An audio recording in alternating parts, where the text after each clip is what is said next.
It's Local Edition. I'm Brad Palmer, and thanks so much for joining us again. Our guest is Bob Huff. Mr. Huff is a member of the California State Senate. He is caucus chair on the Republican side. Sir, we thank you for joining us. Good to be here, Brad. Here we are in the midst of yet another budget battle, budget crisis, a $25 billion deficit. I wish it was million. That wouldn't be so bad.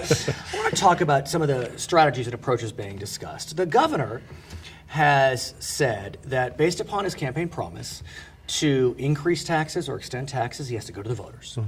And so there were taxes passed a couple of years ago, and he's going back to the voters, or he wants to go back to the voters to extend those taxes. But he needs to get approval from the legislature to get it on the ballot. What do you think? Well, I think he set up a brilliant little problem for himself. I mean, actually, he can't lose in this because he told the people he would go with a special election, which he's doing.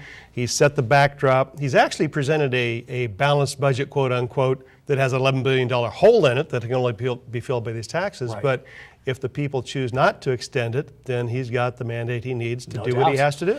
But that being said, he does need to get it on the ballot. Correct. And it's hard to know if he needs 50% plus 1 or 2/3 to get it on the ballot. But for argument's sake, let's say he needs 2/3. That means he needs 2 Republicans in the Senate, 2 Republicans in the Assembly.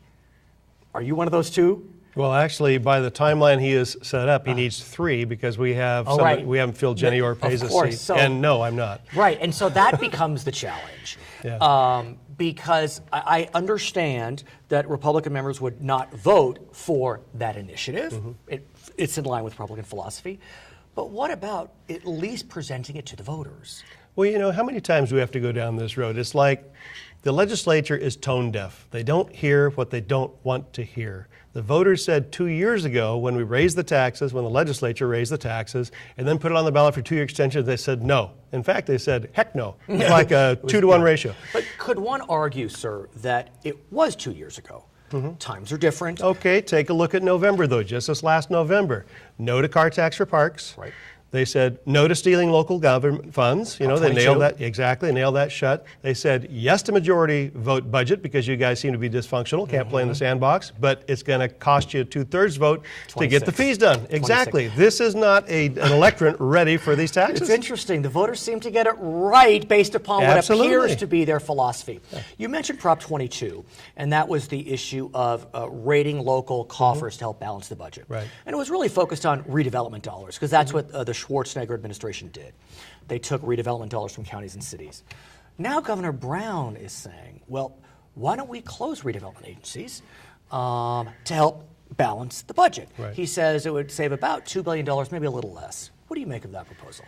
Well, I think it's one way to make sure the cities are engaged. I don't think it's productive. In our first budget hearing on that one had more bipartisan focus, and that's a negative focus, than any other issue that we talked about. And the problem is that these two, if you take enterprise zones and redevelopment, are 2 things that actually create jobs. I mean, they're doing economic development. The state certainly doesn't. So when the locals are doing it, you know, of course we're going to say, well, let's just do away with these. Could one argue, though, that let's say it doesn't make it to the final budget process? Is the conversation worth it? Because we do hear about abuses, about mismanagement in redevelopment agencies. Listen, I think most of the abuses are born out of the old rules. There was some very systemic change back in the early 90s. And because the project areas are a long time, that folded in some of these. And so as it's playing out, it's very difficult to create project areas. I think it's actually working the way it's supposed to, and that the abuses are really history or playing out some of the stuff in place before. In our final moments, how's the mood? New governor, how's it going? The governor is engaged. That's refreshing. He's knowledgeable. That's a good thing. You know, how we're going to get out of this, I don't know, but I think he's positioned in a place to be a deal maker, a game changer, and that's good. Bob Huff, thanks for joining us. We appreciate it. Great to be I'm here. Brad Palmer, and thank you. Back to HLN.